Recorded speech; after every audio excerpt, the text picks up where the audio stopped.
I get that, but is we live though? Is we like all the way live though? You heard? What up, world? This is the All the Way Live podcast, where the vulnerable are powerful, and the most gangster thing you could do is serve. And the second most gangster thing you could do is tune into this show that you tuned into right now. My name is Miles Xavier. I'm bringing you that Isaiah Rashad energy today. We are the best you never heard. All the way live. All the way live. How could we fail with intros like that? How could we fail with intros like that? But you know exactly what we do here on this show, Miles. We come here every week. We dedicate ourselves to investing information and curating conversation, all for the sole purpose of being a positive space for people. If the only thing we can accomplish with this, bro, is being able to be a space where if somebody's going through a bad time, they can come towards us for just even a little bit of uplifting. Then I'd say we did our job. We did our job and we can die happy. Big facts. Big facts. And you know what, man? Speaking of doing our job, something that we used to do more consistently on this show was check in. We're going to get through this intro, but I need to know what type of energy are you bringing? You know what I'm saying? I let the people know I'm on that Isaiah Rashad today. We are the best you never heard. That's how I'm coming today. How you coming today? Hey, man, I'm just appreciative of the space. I'm not going to lie. Like, it really is a good environment to come through, and it does feel like we're speaking with people that we can have larger conversations even out of the podcast with, and to me that's a blessing. So a lot of the times, man, like we're coming here to heal and rejuvenate our energy ourselves, man. So I come here with a lot of excitement. I come here with some great conversation, and I'm speaking to one of my best friends in the world, man. That's real. We were speaking off mic, man. You got that Andre energy for sure. That's coming through. You got a little 3 stacks. Might be the bucket hat. You know what I'm saying? It might be the mysterious but definitely natural beverage in your hand, man. For sure. I didn't plan that. I promise that I didn't plan the speech and the drink to happen at the same time. I promise you that is medicine. This is all medicine. Complimentary aesthetics in the building right now from Exeter for sure. You already know what's going on, man. Chicago is always forever in the building. That means the podcast is recorded on stolen land. This land here in Chicago was cared for by the Potawatomi people, the Council of the Three Fires, and the violence done to remove the First Nations people from this land is inseparable from the state that we find this city in, the state that we find this country in, and the state that we find this world in.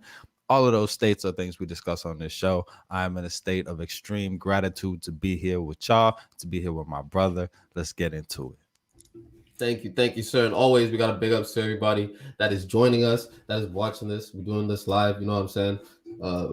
We grow this thing a piece at a time, man. One person at a time, and everybody's absolutely appreciated. So be sure to be commenting. Be sure to be talking. We engage in these conversations with y'all.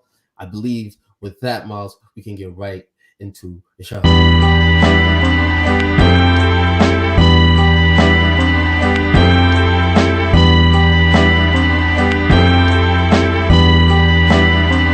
Yo, the kids official sliding on the instrumental. Nordic combos, twist your mental like forbidden jitsus. My click's initial.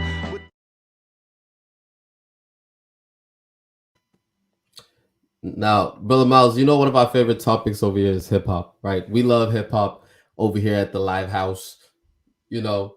And this week we saw the coming of two of hip hop's great coming together to free Larry Hoover, right? Now, the words free somebody are words that we toss around very loosely in hip hop. Everybody got to free somebody.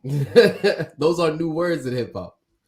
Definitely not. And that speaks to that it's not a new situation for us to be dealing with incarceration. You know what I'm saying? Hip hop comes from oppressed people, and oppressed people are often very close to the system of incarceration, and unfortunately entirely too close to the system of justice. So I think it speaks to that proximity.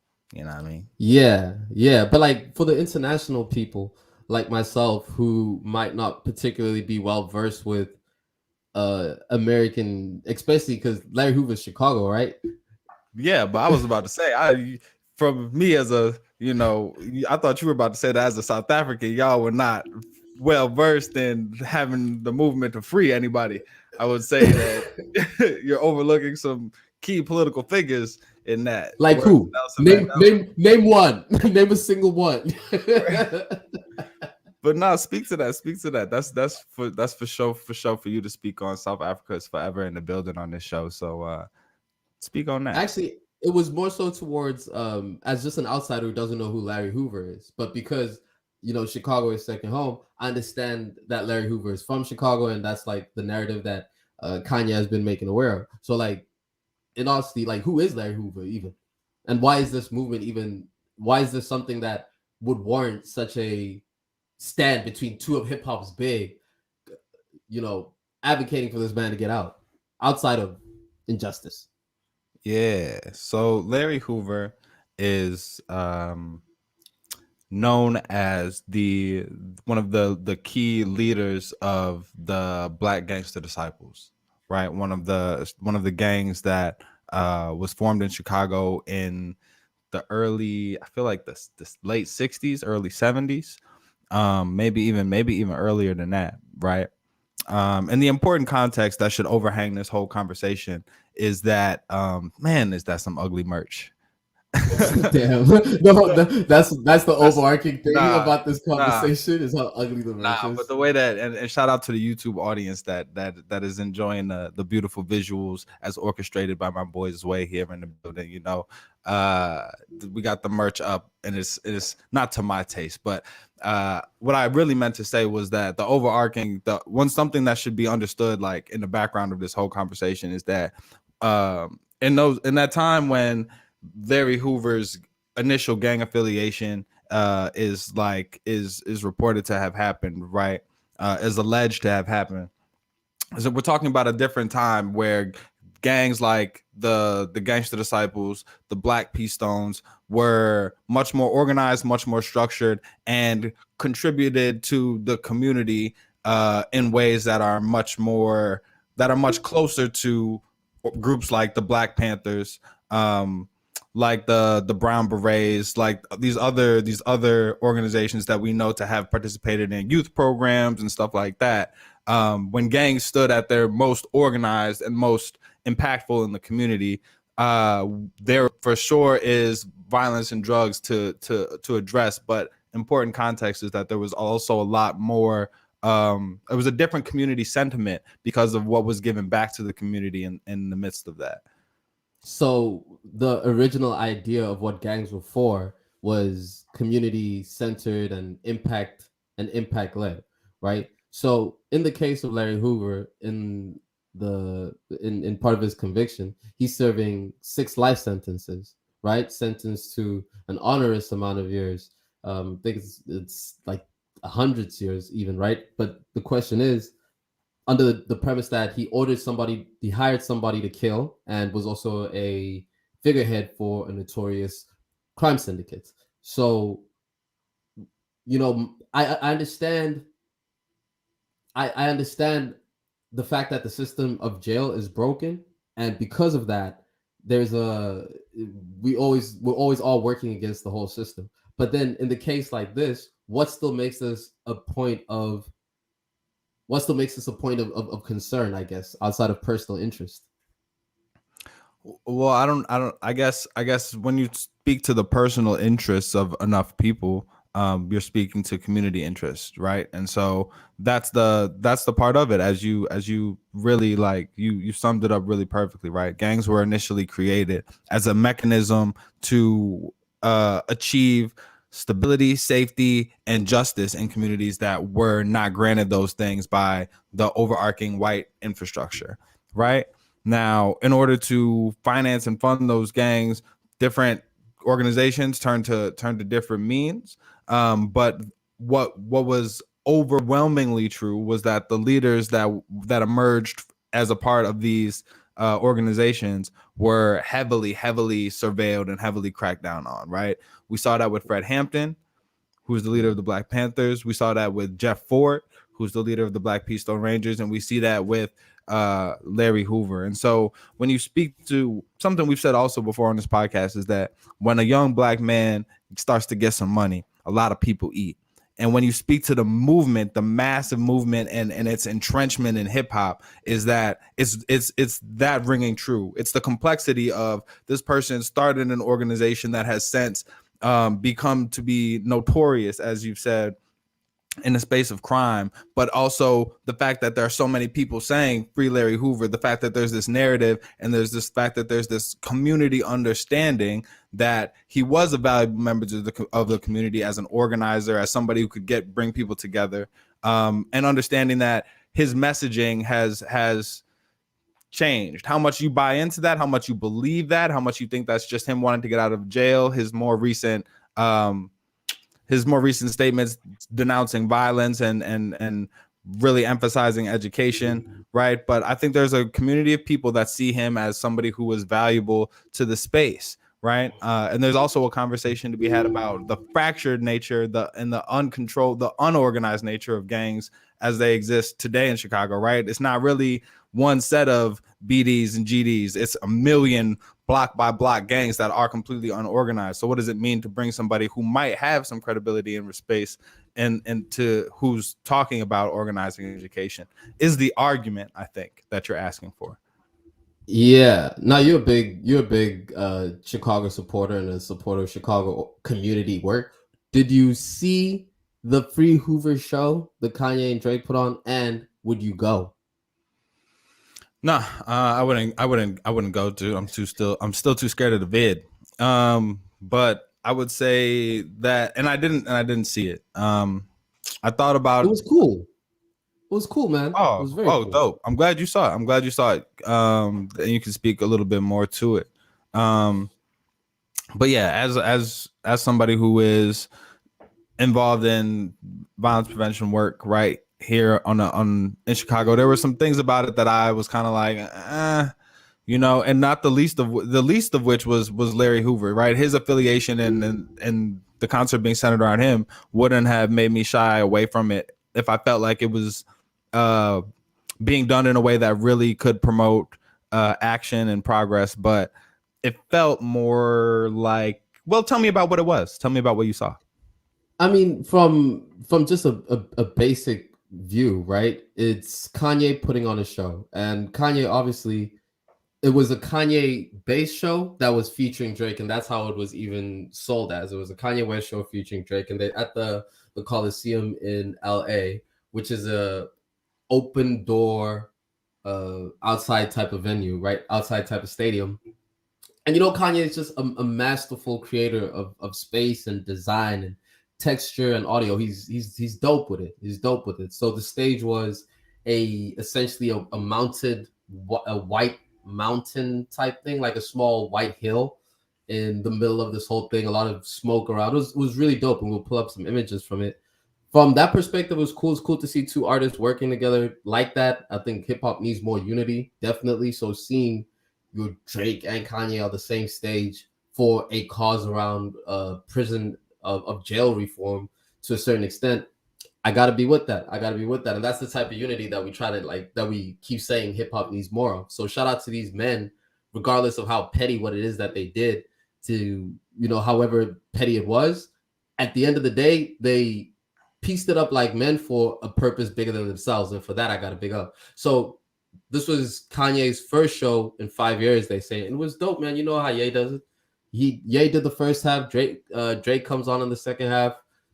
Clean show. It was dope. How is it Kanye's first show in 5 years if that dude has been touring Donda for the last 18 months? Damn, bro. The media got me with those titles. You know how they do it. I really want to be all on board with two piecing it up for a cause that's bigger than them in prison reform. But having watched it, did it feel like Larry Hoover or prison reform were central to what you were seeing? What was your takeaway with regard to those things? Or am I being obtuse and looking for that? Is it supposed to just be fun and the money goes there? Yeah, and that's the idea. But what you're hearing is that the cash might not have, and I'm getting some feedback on your end, not all of the cash particularly went to the went to the Hoover family or whatever the case was, they said that the merchandise didn't, and prices for merchandise ranged from $60 to $400. But just the ticket sales were contributed towards the Hoover case or whatever the case is. That being said, my question is, if I'm going to put on a show, there's going to be cost. I don't read too much into things like that because it discounts the cost of business and the cost of even putting something on together like this. Somebody needs to get paid, and where's that cash going to come from? Forget if these men are filthy rich and sitting at the top. It's still a business at the end of the day, and somebody has to get paid, and the invoice is going to come. Somebody has to swipe that. But off of that, I think that alone is enough commitment. It shouldn't. Were there ways that they could have improved how they focus on the Larry Hoover thing? Definitely, but you also don't want to use the common man. And who's they in LA? Who's Drake's biggest fan group? It was a bunch of women. You don't want to stand preaching Larry Hoover stuff in front of a bunch of women at a Drake show. But that's kind of my point. Is like it seems like and I read that Larry Hoover had expressed his concerns about the publicity not being carried out in such a way that would be detrimental to his case. And you know, like, no disrespect to the event or to the, you know, to Drake or Kanye. I would just the thing that kind of soured me on it, made me not want to check it out as much, right? Was like, yeah, I see that. So the money goes to Larry Hoover. Is the community that we spoke about, that right, that he impacted is very much the South Side community, right? And the proceeds from the ticket sales are going to two organizations, one in Evanston, which is up north where Northwestern University is, and another hold on, Miles, hold on. Are you giving us top secret behind the scenes information? No, I think we're getting a full scoop. You will always get a full scoop on the All the Way Live podcast, but this isn't top secret information. This is information that I Googled, that I didn't get from none of the promotional materials from the concert that was in this man's name, right? But I found out that the proceeds were going to these two organizations on the north side, right? Far north side, which, not to say that there aren't issues of violence and that re-entry projects for returning citizens on the north side don't deserve to get funded, but it told me that maybe some thought went into making this a benefit, but not a lot of thought was thought all the way through. Like, let's impact the communities that the man that we're putting at the forefront of this, whether or not we have his full consent, like, is from, or if it was just like, it's always just boils down to who you know, right? And somebody knew Kanye's camp and Drake's camp and made the connection, and that's why they got the look, right? But when you look at that, when you look at the merch, the amount of the amount they're charging for the merch, like, that's the first thing I said to you, bro. When you told me about this concert, I said, Drake X Kanye with Free Larry Hoover on it is a $1,000 hoodie. 1,000%, right? And they are charging up to $360 for their merchandise. And the final thing is, when you think about who Drake is, when you think about who Kanye is, these aren't the most street dudes. These aren't the dudes that you think of as most affiliated with the GDs or with gangs. These are the dudes that tend to lean into that street credibility. These are two dudes that were beefing until they were brought together by Jay Prince, right? And the whole thing, just from my perspective, looks a little money grabby a little bit to me. You right? think it's a money grab? You think it's not a genuine show? You think it's a disguised money grab? I think some things are two things. But I think when you're talking about somebody who's incarcerated for their lifetime multiple times over, I think about when you're talking about a very complicated legacy that entangles hip hop and violence, and also community groups and organizing, and a community that still very much needs help. You're championing this person's name, but the show is in LA. When you did your show in Chicago and rebuilt your house from the South Side, I am also aware that it wasn't really Southside folks that was put into that. I'm just saying that I'm not to big this up as a something that I feel really furthered the cause of Larry Hoover tapped more people into prison and justice reform, I feel like is kind of surface, right? And I just don't feel like calling it all that. It's cool that Drake and Kanye pieced it up, right? But that's the extent of to which that this really addresses any issues to me. What would be what in your eyes would work as an actual something that could actually value? Because like, and I mean to say, I try not to expect perfection out of good intentions sometimes, especially at this magnitude, at this scale. You're standing at a place where you have to create an idea and then it has to be executed. And in the process of that execution, sometimes you're far removed from who gets to pick who the contractors are to work on the rebuilding of the house in Southside Chicago. Because all I'm saying is, or all you'd be saying if you're from Kanye's perspective, is give that call like, yo, make that happen. I don't care how you make that happen. Make that happen. And that happens way too much to communities of color and disenfranchised, disinvested communities. Somebody with a lot more power that's only kind of thinking about them says, make that happen. I don't care how you make it happen. And that's what we have to stop allowing to happen, right? And articulating why. And without the consent of those communities, without asking, that's missed opportunities. When you don't involve the community, you missing opportunities every time to make it impactful, to maximize this, to make it more than just a Amazon Prime one-time concert show that sold a lot of merch. You know what I'm saying? Like that's exactly the point, is that it doesn't take too much to make this something that it could be powerful and worth the complex issues behind it and worth using this person's name, right?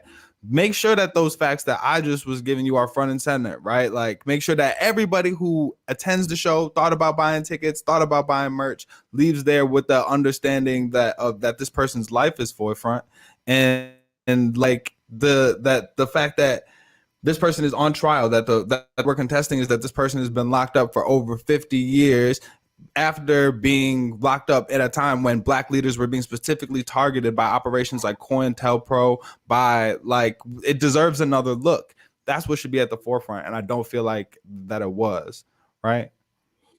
Yeah. And we give big ups to the family that we be speaking to. We give big ups to the crowd that's listening with us at all times. Got some people in the building. I want us to have drops. That would be so dope. Do we still have drops on the show, or do we become too professional? We can reintegrate the drops. Maybe not this episode right this second right now. You dig me? But we gonna bring it to you. Bringing back the drops. That's our Christmas gift to y'all, for sure. But you dig me, man? Yeah, I do. And off the back of that, right? We're discussing the Larry Hoover. We're discussing the Larry Hoover benefit concert. Larry Hoover being you said GD, correct? Yeah, Larry Hoover was one of the influential gang leaders of the Black Gangster Disciples, starting in the 1970s, and was incarcerated due to his involvement due to the violence that was associated with the organization, and now people are calling to re-examine his incarceration due to the circumstances both surrounding his arrest and his potential as a community leader and organizer. Yeah, that's correct. But it speaks, Miles, to what you said about when you do these types of benefit concerts and community including activities, there does have to be a additional level of care that you pay that you give towards how it's executed, more so than you would in a basic corporate setting, right? And even the best intention with the biggest budget can face some very significant oversights if not handled with the care that it needs to. It's in the same way that when Jay-Z was on the NFL, when Jay-Z partnered with the NFL, we looked at that and we're like, really, this is what this Jay-Z NFL concert is? And it was quite underwhelming and unimpressive because of how it didn't fully reach the type of consideration you need to be able to execute these types of things in the communities that they're in. Yeah, and you for sure, and it's not, and it's you can very easily, very quickly do harm as a big community, as a big corporation with a lot of publicity that's pushing a narrative in a certain space. If you're not thinking about how you're wielding your influence, right? And it's the same thing, man. Like again, it doesn't take much, but you gotta involve the community. How you avoid missing that, how you avoid missing the mark, how you avoid putting yourself in a place where public scrutiny shows your event in a poor light. Involve the community, and don't try and I think part of the issue too is they're trying to keep up with this TikTok timeline, bro. Kanye drops an album, Drake drops an album, Kanye does a Drink Champs interview, Kanye and Drake are beefing, Kanye and Kim are getting divorced. You know what I'm saying? Saying like we gotta do the Kanye, Free Larry Hoover, Drake getting back together shit right now. We don't have time to talk to the community. We don't have time to figure out how to make this like, you know, the best thing that it could be, the most impactful thing, to really consider the issues behind it. We gotta catch this while it's hot, and I think that is to its detriment as well. To be fair, if I was somebody in jail waiting on my homies to put on a show, I would hope they put on that show expeditiously. I'll be like, bro, I promise we'll get back to the community. Hurry up. Put this thing together one time. Let's go. Okay, devil's advocate. If you already been in jail for near 50 years and you have one shot to really get people's attention, how well thought out do you want that to be? And who do you want to be at the helm of it? And you know what I'm saying? Like, you got all eyes on you one time in terms of your being in jail. And he even said, and if you're the organizer and the guy that you're putting, whose name at the forefront of it says, I'm feeling very uneasy about the way that this publicity is being approached, what is your responsibility to do then? If he says it, if I'm Larry Hoover and I say that I'm uncomfortable with it, yeah, you're definitely right. Let's everybody take a second, pace yourself in how you make these decisions, you know? Hey, bro. Hey, brother.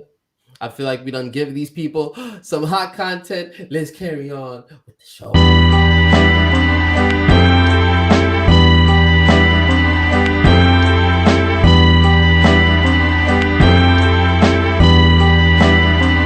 Yo, the Kids Official sliding on the instrumental. Nordic combos, twist your mental like forbidden jitsus. My click's initial. Yeah, I get that, but is we live though? Is we like all the way live though? You heard? I don't know what my click's initial means, but I might get it. I've heard that song so much, I might get that tatted on me for sure. And shout out to Luvo, who is, you know, we get all of this music from him, and it's dope that we get to engage people whose art we admire and appreciate and incorporate that into our own, and having that artistic community is quite encouraging. Shout out to Cooler Than Black Emojis, Luvo, all of it. Appreciate it. All right, now you're just doing shout outs to make me feel bad that I don't have the drops.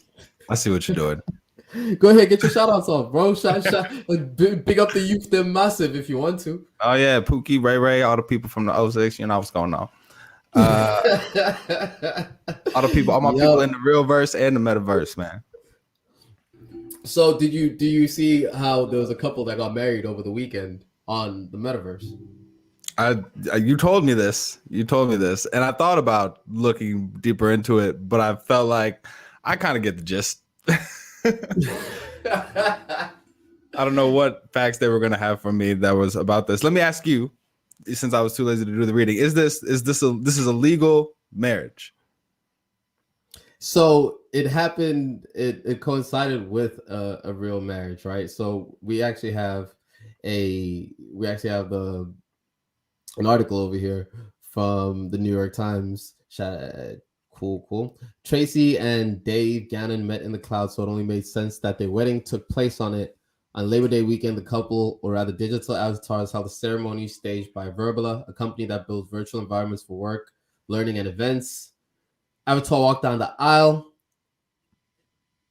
There you go. It was a real marriage. Did they save some money? I'm sure they said like this. So okay, that's creepy. We can take that down now immediately. Yeah, I don't need to see cartoon Jeff Bezos and Uma Thurman for not one moment longer. Please get Come that on, out of man. here. That's Kill Bill. That's Kill Bill. Dude, it's killing me. All right. Yo, I think it's really interesting to see, like, was this I would love to know if they did like an actual in-person ceremony, or if they were like, nah, this is it. Show up online. Because in the context of COVID, that would make sense.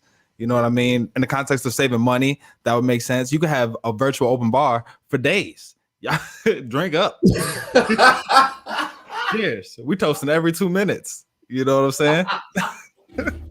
Yeah. Hope y'all appreciate the refreshments. We out here eating all the virtual food you want. Virtual waterfalls in the background. We on location. You know what I'm saying? Go crazy. It would be interesting to see how they carried it through. But the interesting thing about this is that there actually is the future that we headed towards, right?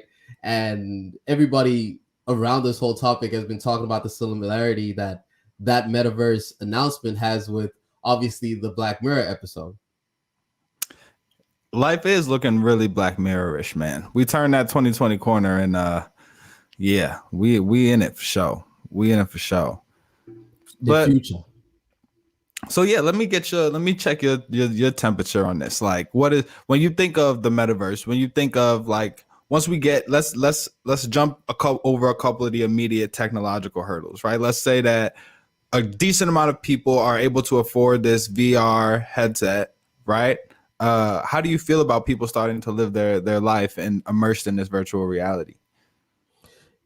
So a part of it definitely is very telling of the human instinct of wanting to be efficient with technology, right? Like, that's a big thing.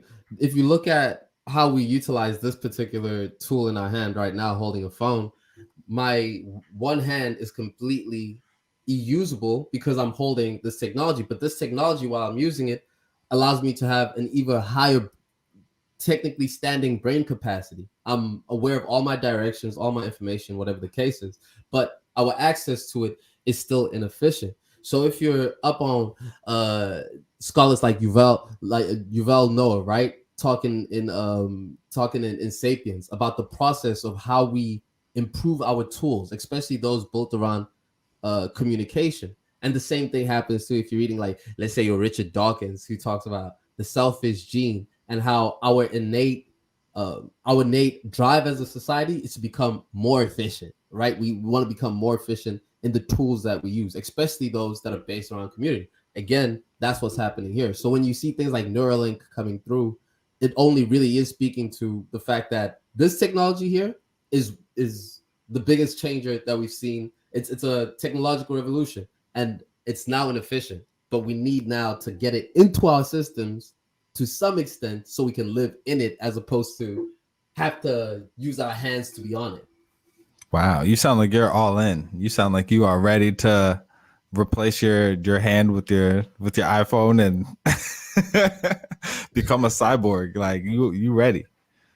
So the cool thing about that too is because we know some cool folks. Shout out to James Kim, one of our friends, back in 2011 was working as a developer for Motorola, and they were working on a chip that you can insert onto the skin, a biochip that stays onto the skin that can speak towards different access points, key points, that type of thing, right?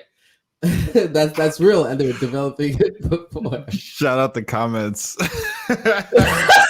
No. Big Chills is that guy in the comments. Yo, but he did throw in there too that someone bought some land in the metaverse to be neighbors with Snoop. So we'll circle back to that. But shout out to the engagement, yo. Fantastic. And yo, listen, and we, this is always an open conversation here at the All the Way Live podcast, man. So jump into the chats, get it. It's lit. Definitely. I wouldn't say I'm all in, but I understand the instinct behind it, which to me then makes it obvious in where it's going to. But I think the creepy thing for all of us is when we think about the way it was presented, and also it's presented by Mark Zuckerberg and Facebook, and quite frankly, that's the wrong messenger. They're kind of creepy, those guys. No offense. I appreciate you. I appreciate you bringing in a little bit of that fear that's kind of associated with this next leap, as you describe it, right? For like human progress. And to me, I don't know, man. Maybe I'm a old school, stick in the mud, don't want to progress. Stick in the where? Stuck in the mud. You know what I'm saying? Okay. Like maybe I'm just yeah, just anti. But like to me, I'm thinking we're so caught up with these machines already, right? We have so much difficulty separating the things that are like elemental to our human experience from like this world of like social media, to the point where not only in the intellectual tip are we struggling to identify truth, right? We're also like really struggling, I feel like, in our relationship to each other and our relationship to what people have and what our perception of others are, and comparing our whole self to our perception of others and on the social media. And where those lines between self and technology and our social self are so blurred, there's a fear in me to continue to erase those lines, right? There's a fear in me to make that technology inseparable from my existence. And it goes beyond, Mark Zuckerberg being a creepy dude, which he is.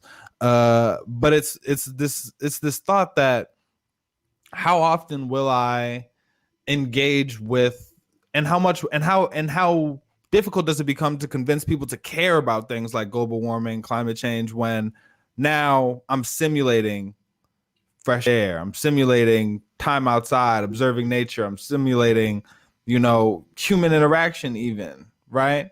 And I'm confronted with this artificial reimagining of everything that is around us in the world. And is it not important for me to still be grounded in not the metaverse? And part of that fear that you have speaks towards how these social media platforms like Facebook have been run in the past, right? One of the biggest criticisms that we know of Facebook is that although you cannot blame them for particularly starting conflict, they create a system and they run a platform that essentially that essentially can facilitate it, and it can assist in it, and they do very little to be able to hold people back from letting those things go awry. We saw that in January 9th in the US. You're seeing that in Somalia. That's happening over there. And you're seeing it in Myanmar in 2017, where the Facebook system essentially did nothing to stop their platform being used as a driving force of being able to instigate conflict. And Cambridge Analytica and seeing all those. Don't be like our parents with this new wave of tech. Our parents hated on Facebook. They're actually not crypto. But that's real, right? So in the sense that the way that these technology companies have treated us, especially Facebook, which is the biggest, there's distrust from the jump. And that's also part of why we say Zuckerberg is creepy, because creepy is a strong word to call another man. That's a very heavy word to call another man. But when we're saying creepy, we're speaking of the various data security infringements that they've made that have shown that they do not prioritize the mental well-being of the people that are using it. They're not stopping their systems from being used for spreading hate crime, leaning deeper into an algorithm that would rather promote ideas of conflict other than ideas of or other than just generic algorithmic engagement with the platform. So that is where that fear comes from. But if you don't look at the metaverse as like this world where we are living online and we're separated from real life, I would say that we already are living in it. It's just that we're using an inefficient device to be able to access it.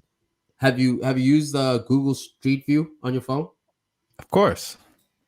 Street View is lit, right? You take your phone, you do a 360 spin of your environment, you look into your phone, and you see hovering over the street that you're on an augmented arrow that you follow through, right? That's some dope technology. It looks cool. That stops working when you put your hand down. That is inefficient. So there are ways, like you think about what Elon Musk is doing with Neuralink, right? Now you could have a link that potentially could get to the place where it speaks to whatever device, and you're able to visualize that augmented reality in front of you, engaging with the real one. So that's if you see it as a harmonious relationship with it, that also is an option. The issue is the biggest people that are doing it are the people that we don't trust.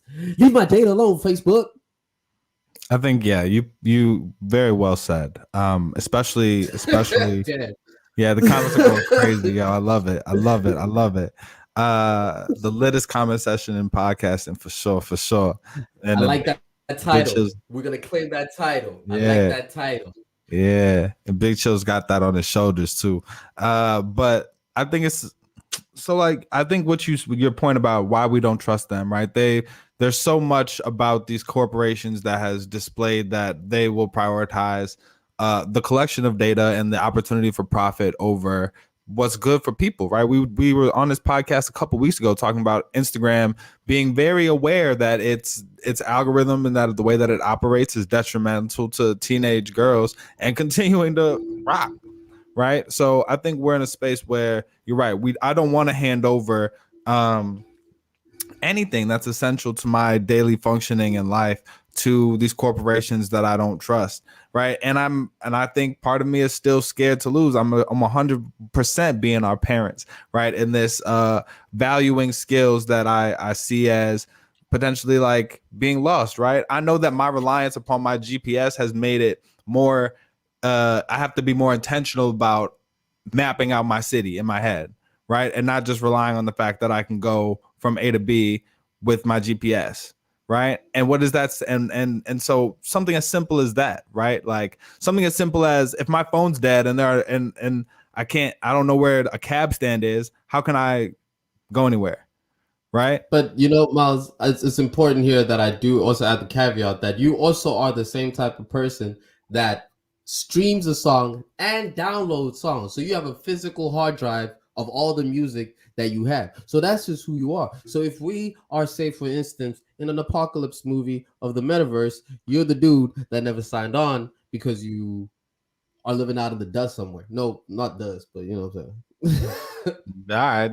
Well, hey, and maybe that's true, but I wanna. And that's why this podcast is dynamic. You know what I'm saying? Because even though we agree upon a lot of things, like, yeah, we definitely come from different perspectives on different stuff, especially like stuff like tech and capitalism. And I'll be that, you know what I mean? I'll be the guy. Wait. You're not going to paint me. What view do I have on capitalism before you separate our views? I think I tend to lean further left. I think you tend to have more faith in capitalism operating as a mechanism to lift up people, whereas I tend to look at capitalism as a very I tend to be more skeptical. But I would say, yeah, man, I'll be that guy that's the tinfoil hat guy on the tech stuff, because yeah, it's one thing, like you perfectly put it, I don't trust these corporations, and the other thing is there's so much. The greatest moments of my life, some of the most meaningful moments of my life have been spent away from technology. And I don't know how to perfectly articulate that. And I'm not prescribing that to everybody else. But my thought is I'm still chasing so much that is just experience between me and this physical, tangible world around me, that I personally am not ready to put more barriers or more deeply ingrained technology in that relationship just yet. Yeah, but the cool thing about it, though, obviously, is the medical advancements that things like Neuralink is solving. They're looking to be able to address things like Alzheimer's, Parkinson's disease, ALS, that type of thing, right? So that would be a very cool product of it. So many cool products. Yeah, for sure. Like art, more specifically, bro. Like, how dope would it be? We saw the Travis Scott virtual concert with Kid Cudi in what's the damn? I sound so old, dude. Yeah, no, the Fortnite Travis Scott show. Yeah, and a much safer alternative apparently as the Travis Scott show as well. So something to be said for that. Nah, I mean that's Too soon. real, right? As he goes through his trial, that's a real thing that's happening. That's a real thing that like to think about, right? But yeah, and like you said, so it provides opportunities to do stuff like that, like in a different way, maybe even in a safer way. I think about the implications for people getting to having a metaverse or having a whole universe that is you have the opportunity to have an avatar, right? Like these people did for their wedding, that represents you maybe in a way that your physical body can't, right? Definitely. And the opportunity to live your life out like that, I think is really beautiful. And for people to learn how to engage with the person that people want to be, right? With all the security concerns that might come with that. But also, yeah, man, I think there's a lot about this technology that will expand opportunities for people to be themselves, for people to be creative, for people to engage in business, for us to be less ableist and ageist and discriminatory. But we also just got to think about the other stuff that comes with it too, man, you know? Yeah, but the creative element I think is the most exciting thing of it. Of course, where video game technology can go is really cool. I like it what we're getting from the comments, right? Where it's about balancing, right? You're hearing saying, to be honest, I feel like I got to balance with tech, but with that being said, the rate of innovation is exponential. You're either on the train or watching it go by, and that's real. Is that there's at some point you're gonna have to adjust to it in some extent. And I think there can be some really cool things about it that come from it. Imagine a planetarium. Imagine experiencing space. Imagine being able to step into different virtual realities, so to speak. Yeah. Well, I'm all for it as long as we care for our mental health in the meantime, as long as we make sure there's equitable distribution of resources that we find in the metaverse so that communities that are historically disinvested have the same opportunities and can build out the businesses, because there's going to be a lot of money to be made in the metaverse, and communities that don't have access to technology should not be excluded from that. Shout out to the Mandulo Foundation, which I'm sure will play a big part in making sure that that is not the case, boy. And yeah, man, I think people should be able to live in a world and run around how they identify, especially if you identify as digitally married or as Snoop Dogg's neighbor. You know, Mal, sometimes on the show, we are asked to recommend something, and when people recommend it, we review it. True. This week we got a similar such thing. Let's get into it.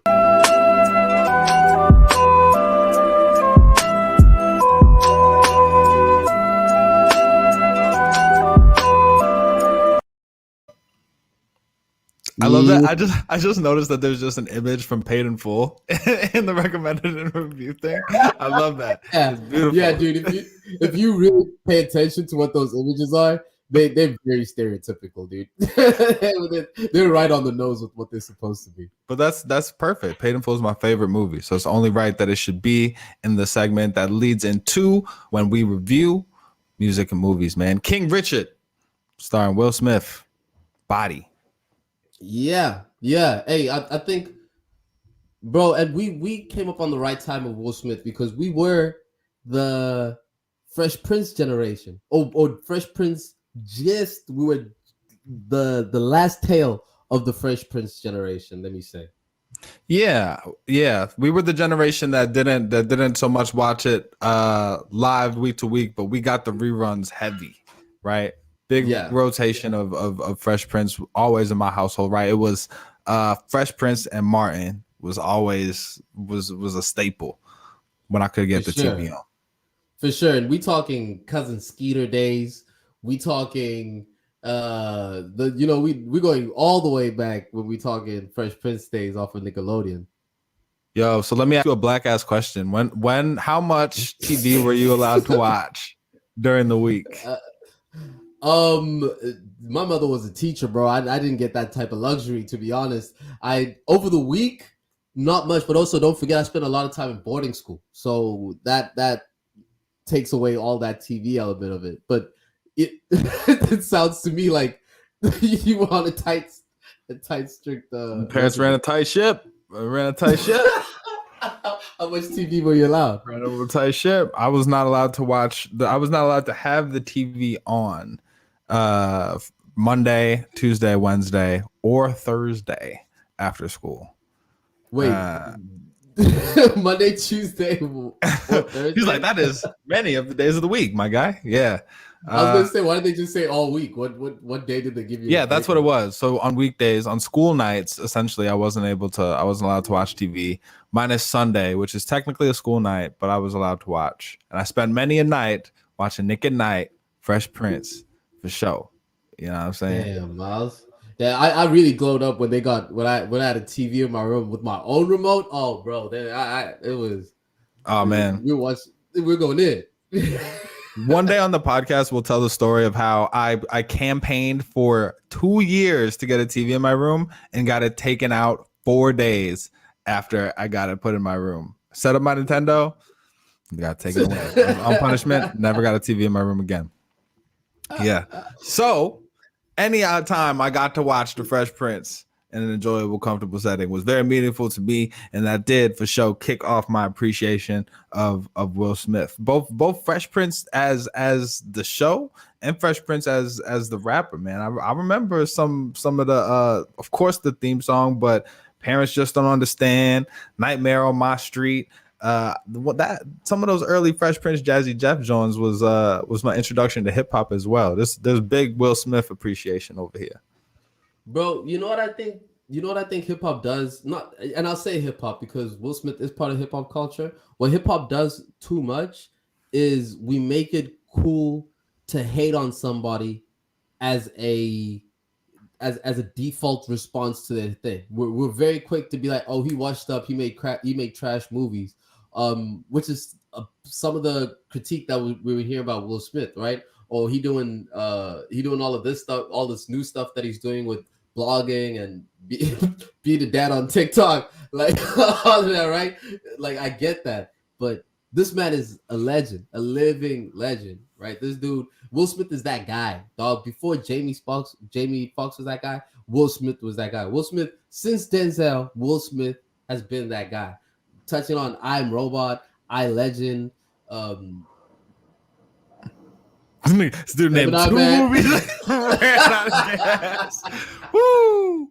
It's all right, champ. I'll take it from here. Ali, 6 Degrees of Separation. You know what I'm saying? You might have seen him in The Pursuit of Happiness. You know what I'm saying? You might know my guy from what else is Will Smith in, man? That's pretty solid. Hitch, bro. Hitch. People forget that Miles used to think he was Hitch for a good 3 years of his life.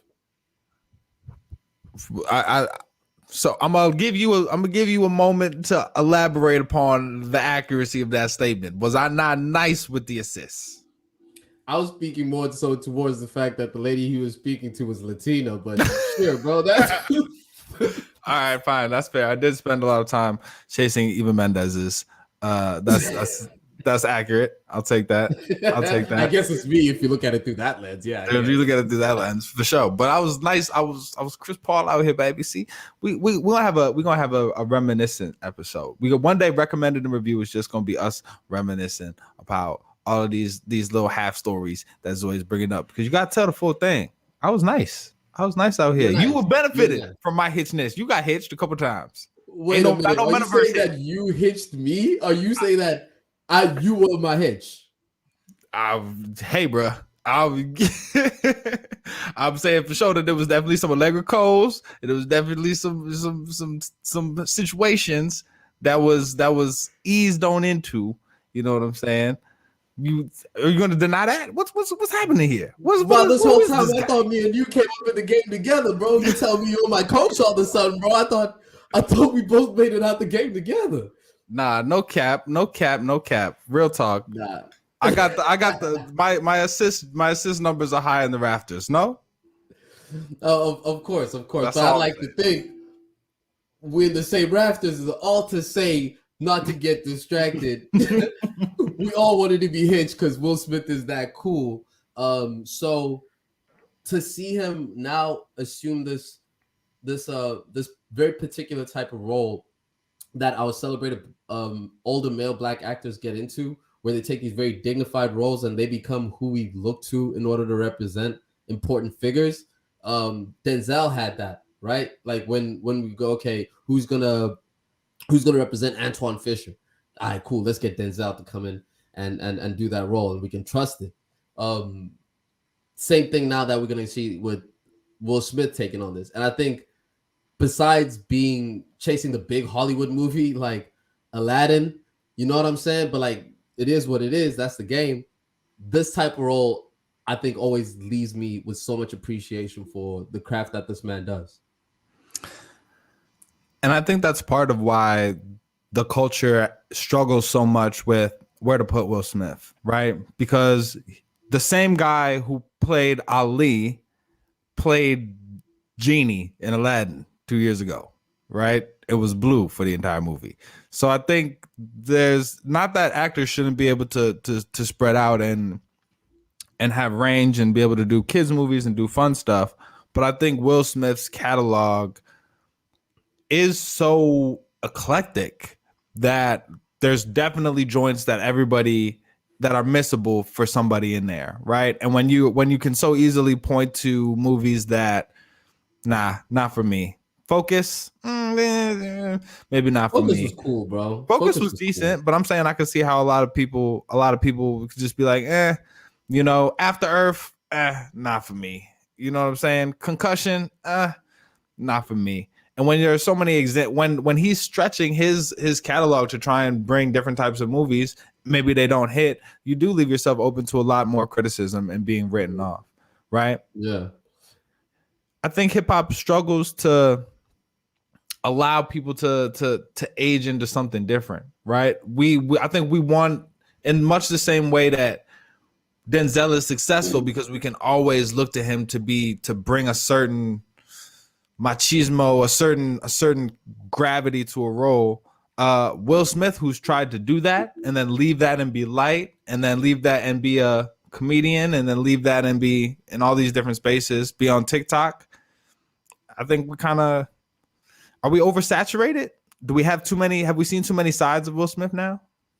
I wouldn't, I think from a consumer perspective, I could say that, but from a business perspective, there's no way that I wouldn't encourage somebody who's and this is his business, to go out and get every single coin that he can. If it's there for the taking, then sir, by all means, rack them coins up. It goes to what we speak about. When a black man makes money, a lot of people eat. So, and he seems like the type of person who gives out game very freely, recently dropping his autobiography, right? So any type of man like that, that's all about giving out game. And if you want to be a genie, so be it. Jay-Z made 2 double discs with R. Kelly. We don't look at those albums. Well, that'll be the last time that is ever mentioned on the podcast. Was that not a money grab? We saw it. It was still nasty. Fresh off a tape. That's gross. But yeah, so I feel what you're saying, man. I feel and to the point of the conversation we were just even having about the metaverse not getting left behind. You see these opportunities, you see these new platforms, and you're either on board or you're watching it pass by. So for him to jump into the Instagram, the TikTok space speaks to somebody who is still hungry, right? Who still wants to contribute something to the culture. And I think that's beautiful. But I think that all of that speaks to the space of uncertainty that we're at with Will Smith. I think there was a time when, whether it was Bad Boys or Independence Day, right? Our butts were going to be in the seats for whatever Will Smith movie was dropping in July. Men in Black, right? The first one, right? Like, and I think now we're in a space where we're not so sure we're going to have a good time as we were in the early 2000s with Will Smith, right? And I think that is where we find him taking on this role as King Richard, in a space where I don't know if I would say he has something to prove, but he is in an opportunity to win people over with a good performance, or to lose a lot of people checking for him if it had been not good. And he's the right person to do this role, especially because of how sensitive of a matter this is, right? And when I say sensitive, this character of a very strict black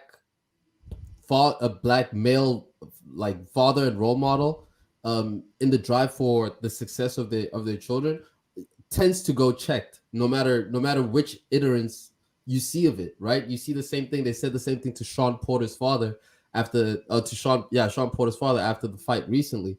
The same thing to Big Baller Brand, right? They were criticizing taking his children out of school, making them not sign the Nike contract, all of these different criticisms. But that same man has three of his children playing in the NBA in some facet. Dude, that is so impossible to do as a black man. Even Michael Jordan's 3 kids didn't all make it to the NBA. You know what I mean? But for somebody to be able to carry that through, and we saw the criticism that LeVar Ball got. He's outspoken, he's brash, he's uncouth, he's problematic, he's a distraction to his children. He doesn't let his children speak, he overworks them. Those are and I bring those two things together because that's the same criticism that we hear of this person, and the same thing they said about Tiger Woods' father as well, right? What is missed in all of this is how difficult it is to be that type of figure to get your children out of this poverty-stricken environment, right? And that's why I love how Will Smith was able to play this role, because he really encapsulates the full struggle of it, the sacrifices, the taking the beatings quietly, the understanding what the bigger decision to make is, even if it's going to be the unpopular decision to make, and then being chastised for it by the public, by your own family even. You know, we saw that happen. But it just speaks to how incredible of a feat that it is that Venus and Serena Williams became, dude. It's incredible. The opportunity to big up Black fatherhood, Black parenthood, Black households, I think, is one that I'm a 1,000% here for. And I appreciate you bringing up all of the athletic examples from the Ball family to Tiger Woods, right? Of these parents that understood not only that it takes an incredible amount of training to get somebody ready to compete at the highest level in whatever that sport is, but also in raising young Black kids, that there's going to be so much pressure. There's going to be, you're not only playing for you, right? And that's something that is echoed in the movie when Richard is talking to Serena, right? Or no, Venus, and saying, you're not just playing for you. You know, every little Black girl that sees you has the opportunity to see herself in you. And how do you prepare someone for that as a child, right? And is it right to? And to have a movie really focus and spotlight on how the obstacles and the hurdles, both mental and physical and structural, that they faced and trying to achieve at the highest level, and the strength of a Black family through that. I'm 100% here for that representation and for that type of story to be told, and for that positivity to be able to permeate, right?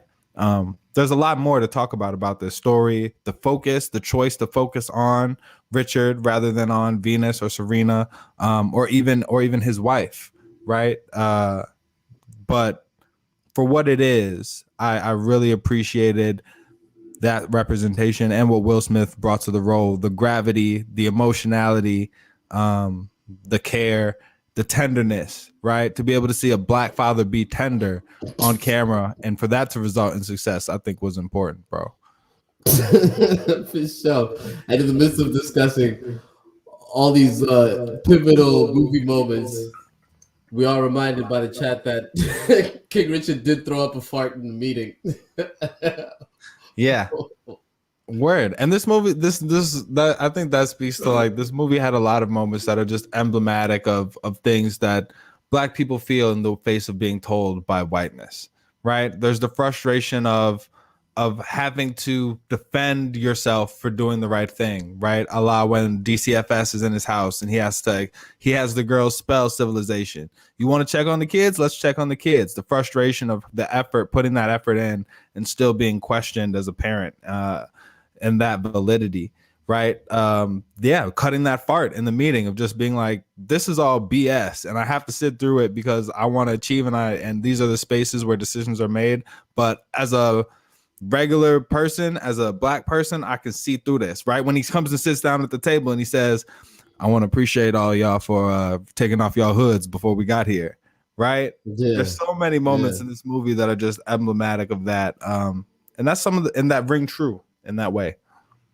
One of the doper scenes for me was definitely when they're in the car after Venus wins and they're criticizing and they're just being playful and celebrating. And he was like, you need to have a certain level of humility, right? And like that particular scene is so pivotal because it like really touches on the essence of being a champion and a leader, right? Like people follow how graceful you are in your defeats, you know, how gracious you are in your success and how graceful you are in your defeat. And I think those are like the most important quality of being a champion is being able to be grateful when you do lose, because that will happen. But it's how do you treat your wins that determines is how you're going to react to your losses. If you're making graceful and grateful in your successes, then you breathe that into how you're going to handle your losses. Otherwise, you see it switch up all the time. Deontay Wilder did the same thing too. In his loss, he started throwing out around excuses and all of that, and that is innately just off-putting, and it does not allow for people to have trust in your instincts, you know. So I love that from a young age, instilling that, especially in Black women who would be up against so much adversity and be up so much criticism and scrutiny, and they were looking at their hair. People don't remember when these girls started playing, and even to this day, Serena Williams is still going through criticisms about her outfit. It's too provocative. She's too big. The hair, it's nappy. It's whatever. A lot of times coming from other Black women, but we don't need to go there right now. All to say that graceful approach to winning spoke in order to keep a tempered and measured outlook at high stress. I thought that was dope. Big facts, and I'm glad we got the documentary. There's the documentary about Serena just dropped, so I'm glad to kind of have that piece of content to kind of round this out, right? This is very Venus focused, as it should be historically, and I really appreciated getting to see that side told in like a story narrative. But it's dope to have all these other pieces to kind of fill out the whole story, right? I think this movie is a great example of taking such a rich piece of history and depicting it in such a way that allows it to resonate with a lot of Black folks and Black families who watch it, but always lifting up like the even more complex truth, right, of their relationship that evolved, and again that these are real people, right? Oracene, or Brandy, his wife, depicted incredibly by Ayunjanu Ellis. Sorry, I'm sure I butchered that name, but Miss Ellis did an amazing job portraying her. I would encourage people to go check out that documentary. I would encourage people to, I'm pretty sure the father wrote a book as well, so I would check that out, Richard. But yeah, man, this is incredible story, well told, well acted. I would encourage folks to go see this, man. It's a great feel good movie. I would give this a 4 out of 5, I think. Definitely. We're giving it a 4 out of 5. Hey man, the road of independence is filled with being second guessed throughout the whole way. That's just how that goes. And that 4 out of 5 for this movie for being able to demonstrate something that I believe so wholeheartedly so well. So let me ask you real quick before we get up out of here, like, in the choice of having a kid, right? What is the responsibility in being like, well, does this kid get to grow up and choose what they want to do, or like where does the ethical question lie in being like, all right, you're born, boom, you're going to play tennis, and that's what I'm going to teach you to do? That's subject to the gravity of your environment and also to the expectations that you have for your own kids, right? A lot of parents are trying to want to give their children more than what they had, right? And I think that's a hallmark of a successful parent. We are grateful all the time, one, that we have both of our parents in our lives, which is very unique, and also the fact that the life that they gave us is a life that they never had, themselves. Now, the sacrifices either that they had to make on us, I was pressured to go to school. What? You know what I mean? I was, to a certain extent, there was a certain expectation that was placed on what you need to have to accomplish in order to pick up this baton and run forward. Now, there's people that are even in more grave situations that might not have the luxury of being able to be like, go out, figure it out. We'll support you from we'll support you in being the best version of yourself, which is another great way to raise children.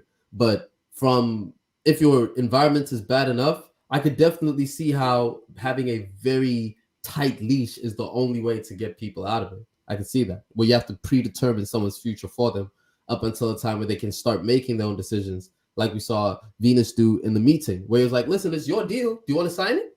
Do you want to sign it? You know, now you're at that place where that leash is a little bit looser. You can start making your own decisions, but look at where I'm starting you in terms of starting to make your own decisions. You're 15 years old negotiating $13 million. Big facts, big facts. And I think, yeah, it speaks to questions that we're asking on a community scale, right? Is what is the best way to reach kids, to allow them to maximize their full potential? And what are the structures that you build around? What types of programming can you implement to, create? Because we can't father everybody's kids, and we shouldn't, right? We shouldn't look to, like, parents have a role to play. But in terms of lifting up our whole communities, how do we, as people who serve those communities, give all the resources to kids in order to move forward? So I appreciate you kind of just applying a little bit of thought to that question. Hey man, you can't father everybody's kids, and you can't father everybody's girlfriend. You know what I mean? there's a lot of that going around too.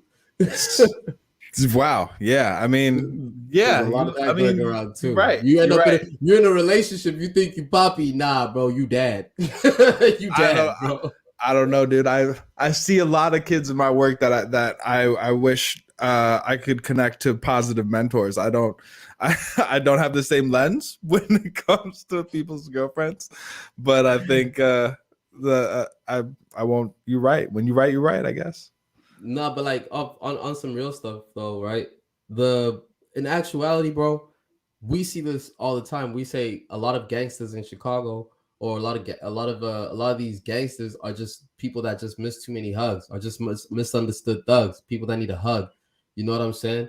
So having a father figure, the presence alone sometimes is even enough to. You don't have to become a Serena Williams. You could just do something that brings you joy.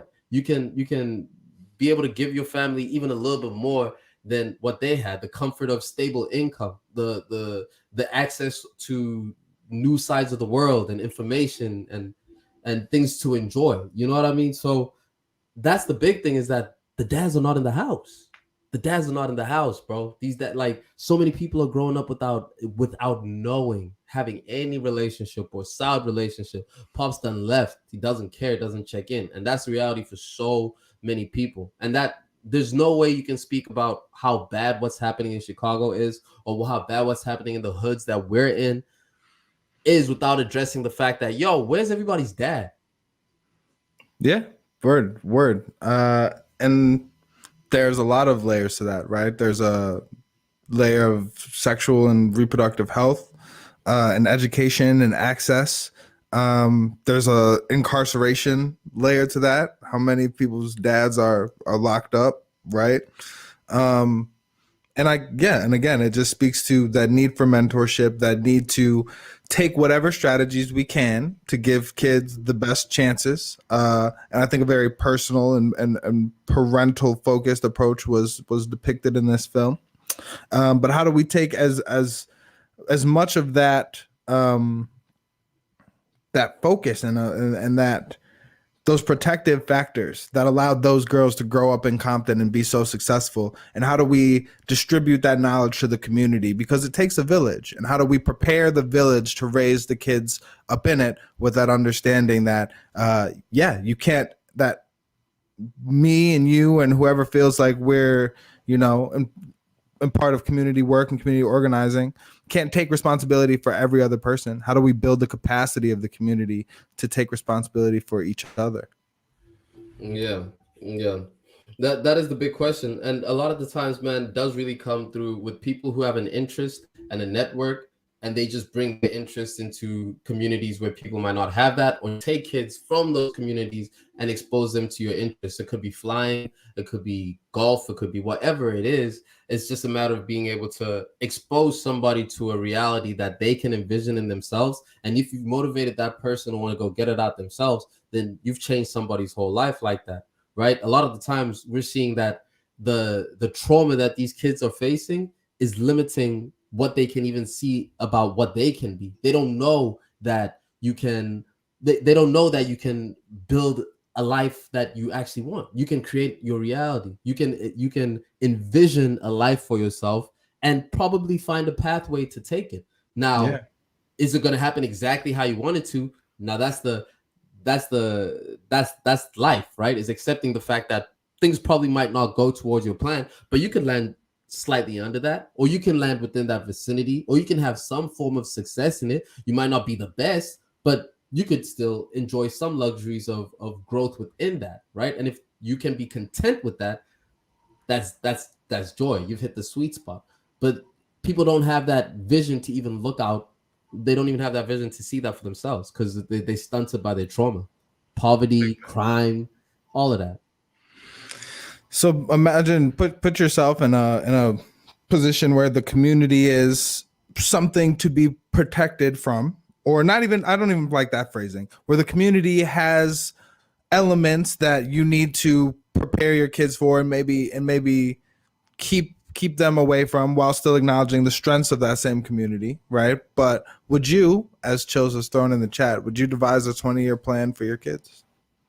For my kid, sure, but that's a very easy monetary setup. There's no, it's not a complicated algorithm on how to set children up for 20 years with compounded perpetuity for a certain amount. I think the question is less financially than like, would you pick a lane for them? And I'm getting there, right? I see the 20-year plan for my kids. I would do a 20-year plan for a hood, for a community, for a school of kids. You know what I'm saying? Like, do a 20-year plan for a particular section of Southside Chicago. Be like, these 12 kids over here, this is their 20-year plan.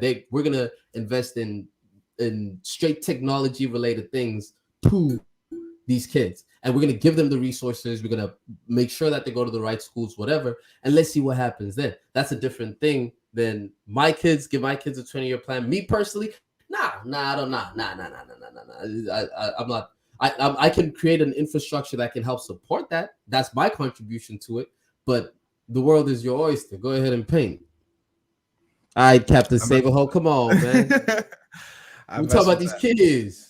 I mess with that, but I think that speaks to the privilege that we have I'm speaking it into existence, but being in a position where we're at least stable enough that I can allow my kid to explore a little bit and choose a pathway, and maybe I can just give them the tools that I feel like will help you be successful in whatever lane that you pick, right? If I teach you how to be organized, if I teach you how to problem solve, if I teach you how to manage your time, if I teach you how to manage your money, then regardless of what type of business or endeavor you get into, you're going to have skills that you can apply to that.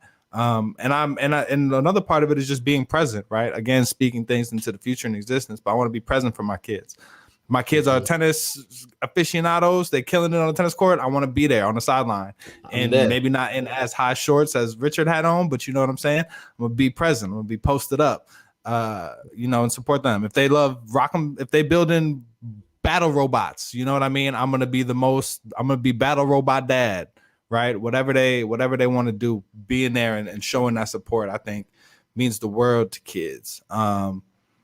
I love what you said about giving them the ideas, like helping folks envision what they could be, right? I think that's a big part of the role as parents. And what I'm appreciative of my parents is there wasn't like this unconditional support for whatever I wanted to do, but there was an underlying belief in what I could be, right? And I knew my parents believed in me, and I knew that they cared about what I wanted to do, and that meant the world.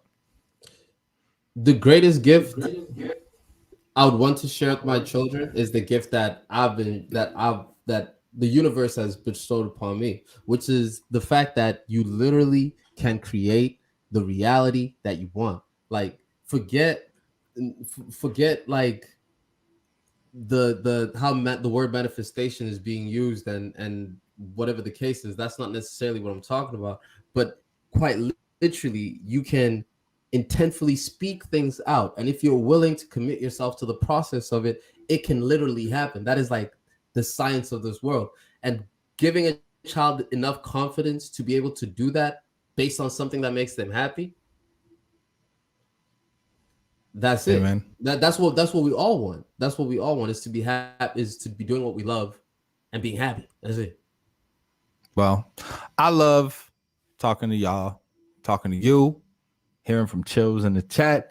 We want to hear from more folks in the chat. We want to hear more topics and things that we should recommend and review. But I'm just grateful to be in this space, to be able to peruse through some carefully curated content with my compadre, my compatriot, my co-conspirator, Zway. I appreciate you, man. I think we done serve these people up a hot plate of content, some food for thought. What you think? We did, and we did it because we know. Yeah, we know, man. You could be anywhere in the world. You know, you could be doing anything. It is a beautiful Sunday afternoon. If you are tuned into us live, we hope that you have enjoyed the soulful, you know what I'm saying, intellectual sounds of Chestnut Tones. That's me. And I'm sorry. Chestnut Tones, that's my brother. And Hazelnut Tones, that's me.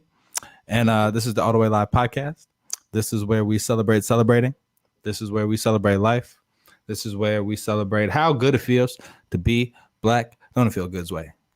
My favorite thing.